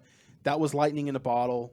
We talk about him being like the 4th pick at USC. I mean, if you just have to think, if Pete Carroll, what if they would have hired Mike Riley and it would have just been a team that maybe they get 2, maybe 3 Rose Bowls in that time, no national championships, and then you go and somehow you still have those sanctions, or you don't have sanctions, you have Lane Kiffin, it hasn't been the best. Okay, you're looking at it from that point of view.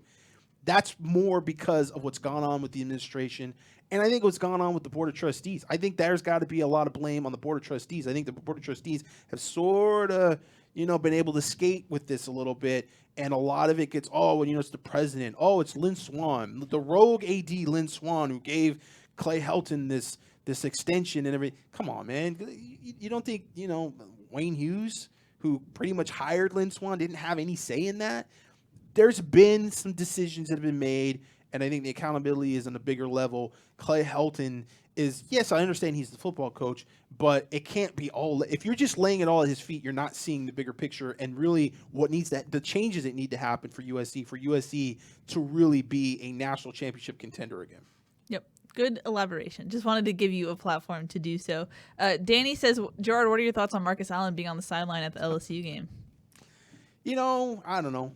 What do you think, Brian? He's John Robinson's boy, and he's just going to hang out and be on TV. And both Dan and I talked to Marcus. I talked to him after that, after the Alabama game, and he has so much respect for John Robinson, and he's going to support John Robinson. And John Robinson works for Ed Orgeron now. USC fired John Robinson. So if John Robinson was working for USC, Marcus Allen would probably be around more. Plus, what is John's role? Is it kind of similar to what he was doing at USC? Special assistant to the head coach or something like that. Okay. He was more like on the fundraising. Yeah, I think it was more on the USC side. So there were some cuts definitely made that were curious. That's a great example of he's in a football role for LSU. At USC, he was in a fundraising role. Yeah. That's a great example of what USC has been really in the last 10 to 15 years. It's all been about that endowment. It's all about fundraising, and anything that was there that could be a resource was really poured towards that, not the football team. Yeah. I mean, Marcus still loves USC and stuff, but, that's his coach. John Robinson is his coach. I mean, he loves Orgeron, too. He lives in Atlanta now, and so it was perfect for him to go to the SEC championship game. And, There you go. 2 more questions, and then we'll go into calls, and then final thoughts. These last 2 kind of put you on the spot. First up, everyone wants to know, if you had to make a guess, where does Justin Flo end up on Wednesday? Oh, Do you have a crystal ball? You have a crystal ball on for USC? Or? You don't have to if you want to wait. I can't remember. I might have. I still have a crystal ball from like 2 years ago to USC. Do you get points the longer it goes? Yeah, Like more points? yeah. Oh, interesting. I can't remember when I made it. If I made it, I'm gonna say Oregon right now. He's still on his official visit. I don't think he's gonna be done here until probably a little later. So I don't want to get sucked into the optimism. It's all sort of coming from the USC side, which is understandable. But it's one of those things that, Clemson had that optimism. Oregon had that optimism. Wherever Justin goes and visits, there's that optimism. I think that's by design. I think Justin wants to keep everybody copacetic. He doesn't want that pressure of when schools start to slip, and I'm sure he got this a bit from Clemson, they start to panic and they start blowing up that cell phone. And it's like, it's much easier to just mull over these decisions when, you have that time and that space and nobody is feeling like they're getting out of it. And then they're just bombarding you with phone calls and stuff, even during the dead period. So I'm going to still say, I'm going to say, since I understand that Clemson's out of it. Yeah. Supposedly, that's what I'm told. I'm going to lean towards Oregon, but I don't feel great about it. No, same way. I'll lean toward Oregon, but I think Interesting. USC still's got a puncher's chance. I think they got a chance, yeah. And then everyone wants to know, if you had to guess, where does USC's final class in this early signing period end up, rank-wise? I haven't punched in so you can go to 24/7 and do the calculator. I've had to. I just put the numbers in. So you can put the calculator in there. Class calculator. I think picking up a couple of the 4 stars, it'll move USC up. But I'm guessing it's going to be in the high 30s or something. That's not a bad call. I mean, if you could get a flow, it's gonna go closer to probably flow. Then you're it doesn't in go the up 20s as much probably. as you think, but it's you're starting to break into that. You closer to could top 25. potentially get to the top 25. You could get close to it. Where I don't think if you don't get Bryce Young or Justin Flo, I'd have to actually. You're in the high 30s. Yeah, I should actually calculate. I don't know if I've calculated what is in my head now, what they could possibly get. So it's a total guess, but I'd say high 20s. Okay. Interesting. How much wiggle room is there between signing periods? Is it kind of just the early signing period is where that ranking is? No, it continues on to the. I understand. I understand the logistics, but as far as what USC could do in that time period, do you think it will move from the initial thing that we see? It will move a little bit because, like you said, you have Jack Yari, you have Carlton, you have a few guys, Drennan. There might be a few guys that linger on. I think I said this 2 years ago. I think it's just going to take sort of that time for kids to realize that they made bad decisions by making early decisions. And if they waited, they could have seen maybe some much better options. Yeah. If they just got a lot of those 3-star, low 4-star guys. I mean, Drennan's kind of hanging out and LSU's recruiting him. And there's a possibility he could take an official visit to LSU, So that's LSU's obviously waiting for somebody else that's probably higher ranked, maybe at another position. And then, that's a plan B for them. But maybe Drennan still wants to go there. Maybe there's another school. There's a lot of that kind of stuff that goes on for those guys that are sort of the lower 4-star, 3-stars. Whereas 2 years ago and last year, everybody signed. Yeah. Everybody signed. They were done. And then you have schools like USC that are looking and they've got spots open for guys that, hey, they just need a lineman. Well, sorry, you already signed with Washington State. Yeah. All right, let's jump into our callers on the line. I believe first one is Corey. Hello, you're live on Tunnel Vision. Hi, I was just Corey from Los Angeles, and I was just wondering the probability of Justin Flo and Gary Bryant going to USC on Wednesday. Thanks, Corey. Thanks, Corey. Well, we talk about Justin Flo, and we're obviously sort of on the fence a little bit. We're probably in the 40% to USC range. Yeah, I think that's not bad. We're getting influenced by the optimism from the official visit and all that kind of stuff, and pictures with President Foltz. But you had Gary Bryant in that picture as well on an unofficial visit to USC. I would put Gary in there at 75-80%. Yeah. To USC. I think Gary's liking himself some USC these days. Good stuff. Okay, let's go to our next caller, our final caller of the night. I believe it is Mitchell. Hello, you're live on Tunnel Vision. Hey, how's it going? Hello. What's up, Mitchell? There's been a few negative comments, and I wanted Urban Meyer just as much as everybody else. I mean, he's probably the greatest college coach of all time, arguably. But I just kind of feel like USC fans need to shut up and just support the coach. like, it's not going to happen. Change is going to happen. It's time to live with it and move on and just be supportive. And where is Corey Foreman kind of looking at these days? Corey Foreman was actually on an unofficial visit to USC yesterday. So they brought in a bunch of juniors. I'll rattle off some names. Jake Garcia has already committed to USC. Bo Collins, Jalen Smith, Dyson McCutcheon, Tavion Beasley, Anthony Beaver Jr., who's actually committed to Oregon right now. CJ Williams, who's a 2022 wide receiver from Mater Dei, is not committed yet. And Zion Branch, who's another 2022 kid. So a good group. Corey Foreman comes in. John, who's Jonathan Flo, who's also Justin Flo's brother, was on campus basically all weekend with him because he's officially visiting. And they get some offers out. St. John Bosco had 2 offers. 2021, a junior offensive lineman, Maximus Gibbs, got a scholarship offer. Big kid there. And Nathan Burrell, 2022 defensive end from St. John Bosco, got a scholarship offer. And DJ Harvey got a scholarship offer from USC this past weekend. 2021, Sierra Canyon defensive back.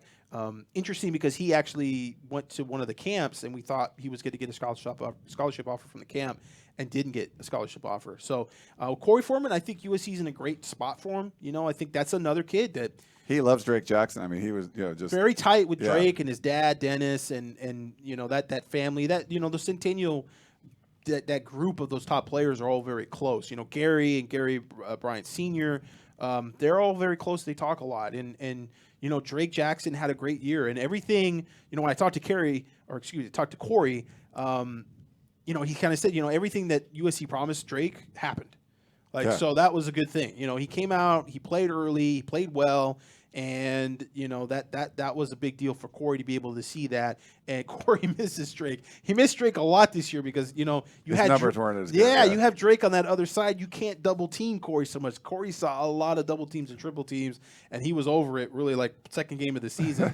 And so he's like, yeah, man. I was like, I knew it was coming, but dang, So yeah, he misses Drake. So certainly that's a guy that, it's USC's to lose, but, Justin Flo was USC's to lose. Bryce Young was USC's to lose. There's a bunch of guys I could rattle off names of that were USC's to lose, and some of them they have already lost them. Some of them they still have a chance of being able to get them. What about what Mitchell's saying, USC fans just shut up?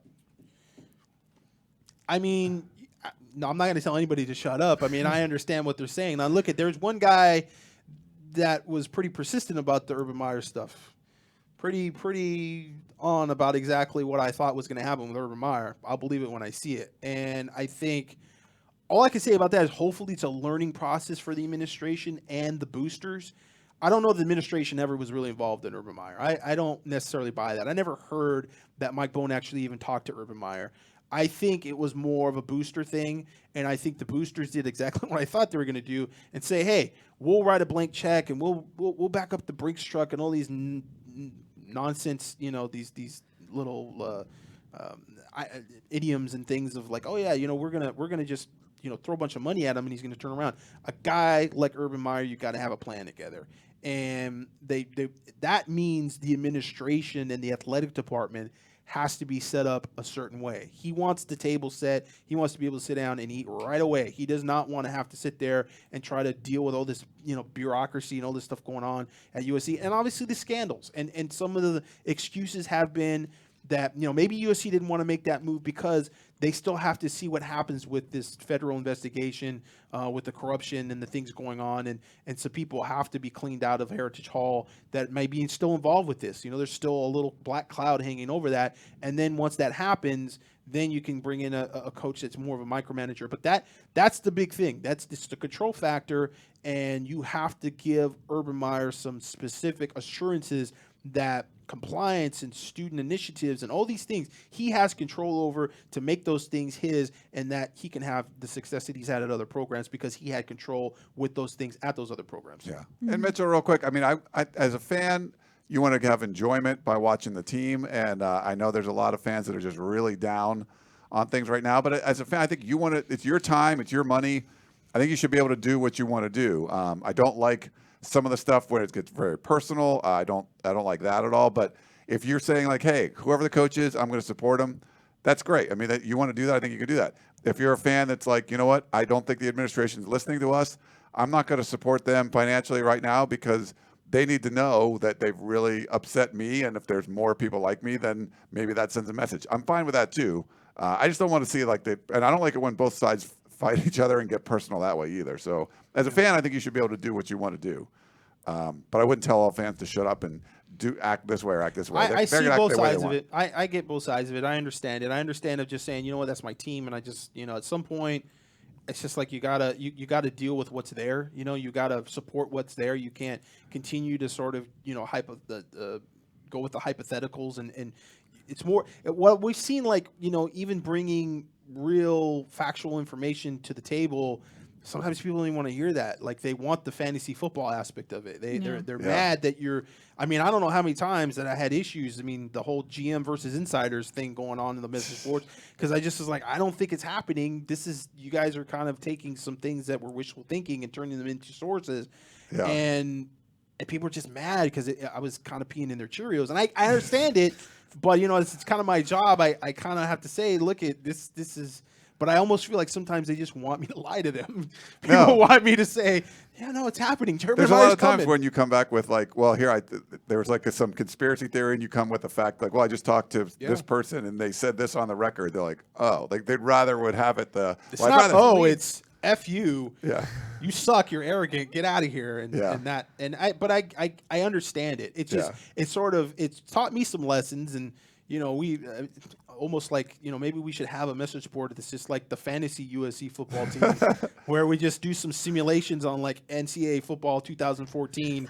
And we just like, okay, Urban Meyer's the coach here, and this is the recruiting class he got, and they win every game. And it's like they could just, kind of like just sink themselves into that team. And then we bring the reality into the Peristyle of what's actually happening. The real quick food analogy, if you have like the neighborhood restaurant, like everyone grows up going to this, it's like this Italian restaurant, everyone goes there all the time. And you've been going there forever, and then they make a menu change that you don't like. And everyone seems to hate the menu change. And you're like, you know what? This has been my restaurant since I was a little kid. I'm going to keep going eating there. And if you decide to do that, that's great. If you decide to be like, you know what? They've changed this menu. We told them not to change it. We're their loyal customers, and they're not listening to us. I'm not going anymore. I get that too. So it's sort of like what's happened with USC. Mitchell jumped in the comments to clarify that he didn't literally mean shut up. He just said, he says, I wanted a coaching change too, but we're not getting one. So continuing to complain really isn't going to do anything. That was his point. Well, I guess the complaints are they want the administration to hear them. So they want to know, like, your decision that you made is very unpopular. We feel it's wrong. And, so, I mean, if you make a bad decision in life, sometimes you don't even know about it, and you just kind of keep going on with your day. They don't want the administration to keep going on with their day. They want them to know, hey, man, you guys screwed up. The issue with that side of things, and this is, I think, what gets the sunshine pumpers, I wouldn't put Mitchell in there, but that gets them riled up, is that side that wants to see change has to try to recruit. And they want to bring influence because they know that the more donors that come in and don't buy season tickets and don't buy merchandise or whatever, they feel their voice is being heard that much more. Yeah. So they're inherently sort of pushing to try to incorporate and try to change other people's minds. Whereas the people that say, hey, it's Clay Helton, so that's the team, that's what we're rooting for. They don't care. They don't need to go and try to change somebody's mind. Right. So there's a little bit of that sort of, they're trying to solicit, more fans into the army of, we need to protest type of thing. I will say it's interesting seeing some of the people who I saw go like, I'm out on USC football. Once Justin Flo's name came up, they're like, wait, what? What's happening? What's happening with Justin Flo? I guess that's the danger there too. Is like, oh, there's some optimism. We could get Justin Flo and Bryce Young, and then like neither of them sign. You're like, I was right before, out. Which we try not to. Like, we could There's websites, and I'm not going to name names, that definitely play up the optimistic role. There's just a sliver of a chance, and it's like, oh, do you know what we're hearing? It's going to happen, and then it doesn't happen. And you know what? They deal with, a few days of a meltdown, and then they move on with it. But it was months of buildup. But we try not to do that. I just feel like it's disingenuous. We just want to be objective and tell you what we really think is going on. What's actually happening. Not what you want to hear or whatever. Yeah. Now, looking at the broad picture, you guys talked about a little bit earlier how, USC finished, I believe, 20th last year after a 5-7 season. It was the lowest in the internet era. talking about projecting this year's maybe top 25 if USC is lucky. What does it look like on the whole for USC's recruiting? Is this a trend that we're going to see where USC is going to struggle with recruiting? Because the big joke around USC recruiting prior to the 5-7 season was that they could close really strong at the very end. Does it seem like they can still do that and get that momentum back, or where do you see it trending on the whole? I mean, I think real quick, I'll jump in first. The real issue is you talked about a trend. What we've seen for a trend is you have a coaching staff that's kind of in limbo year after year, and that doesn't help recruiting. And when everyone expects the coach to get fired and he comes back, and then everyone expects the coach to get fired and he comes back again, I mean, do you think the next year everyone's going to not expect him to get fired? Like, everyone's going to expect him to get fired unless you go out and beat like Alabama or something. So then you got to win the lottery basically and do something that's, not been easy for USC to do. It's possible. I mean, USC is a talented team. They could go out and do that. We just haven't seen that happen. But it's going to happen if it's an early start to the season where maybe you play Utah on the road early, you played Alabama, you got a couple early losses. It was hard to recover this year from 3-3, even though you finished winning 5 of the last 6. The 3-3 sort of defined the season, and I think the same sort of thing is going to happen this year. And then you get a big blowout to Oregon. I think you're in danger of the same thing happening, where the whole coaching staff is in limbo. You're not really sure what's going. They've lost some games, and then how are you going to recruit well? So I think that's the danger of bringing this coach back yet again. No, I agree. It's the instability, and nobody's going to take Clay Helton off the hot seat. And like you said, that Alabama game. I mean, you're gonna get it right away, Yeah. and if they get blown out again, it's gonna be right back to where we were, just a few weeks ago, just a month ago, and that's gonna be the whole season. It's gonna kill their recruiting for the whole season again. The only maybe positive they can get out of that is, Clay Helton said, you know what, everybody told you I was gonna be fired back in 2018, didn't happen. They told you I was gonna be fired in 2019, didn't happen. So what makes you think that it's going to happen now? Maybe there's something to be said for that. You can sort of spin it a little bit. It's hard to get off the hot seat in that way. Like you get off the hot seat. Like Gus Malzahn's gone in and out of the hot, off and on the hot seat, but they would beat some really good teams and win some big games and stuff. But to go, when you get blown out by Oregon like that, it's just hard to come off of it. Like no one's getting, when people put their projections for next season, all the national pundits, Clay Helton's going to still be on the hot seat. Like it's just, that's the way it is. And it's tough to live in that world where you're constantly on the hot seat. And it's tough on the fans too. The fans don't want to see that either. I mean, it's not going to be good for recruiting. So we'll see. But it seems like I think the same things, you're ready for this next season. The early signing period, and a lot of people kind of argued about whether a midseason firing was something that was good for the program or not good for the program. And they, cited Sarkisian and Lane Kiffin and how those things sort of went. I think with the early signing period, it's definitely becoming more of an option that is good to kind of make that decision and know that you have your certain candidates and get them lined up and be able to make that choice early if you can. Obviously, if it's an NFL type thing, then you got to wait for those guys or whatever. But I mean, waiting and only having 2 weeks left before signing day is tough. That's tough. And you know what? The thing is, USC had a bye this week. So the season actually ended earlier. Next season is not going to be that way. No. Yeah. Now, one final question from me before we wrap it up.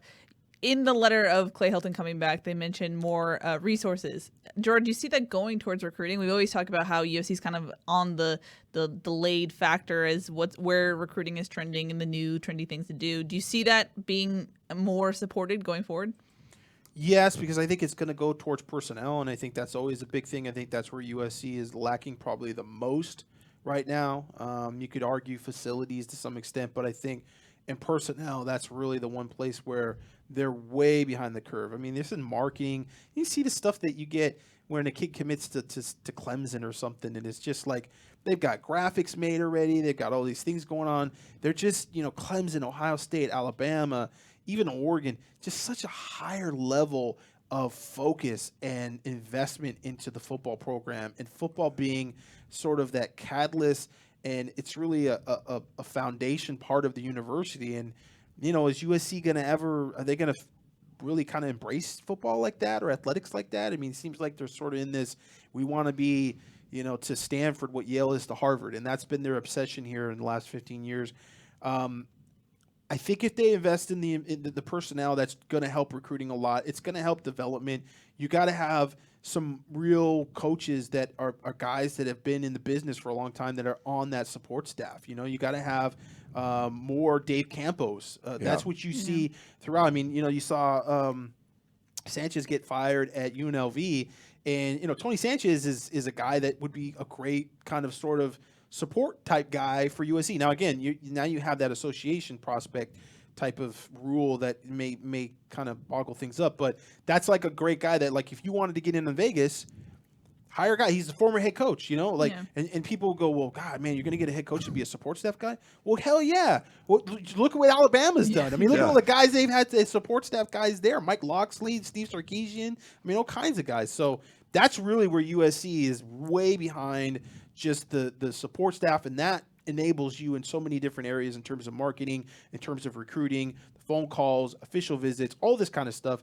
And then there's other, obviously, areas that they have to get better at too. But hopefully the new contract for Graham Harrell doesn't take up all that new investment money. I don't know. That's a big question. That'll be interesting to see. It's worth it. Whatever you pay him, it's worth it. So True. They need that. True. Alrighty, guys. Any final thoughts before we wrap it up?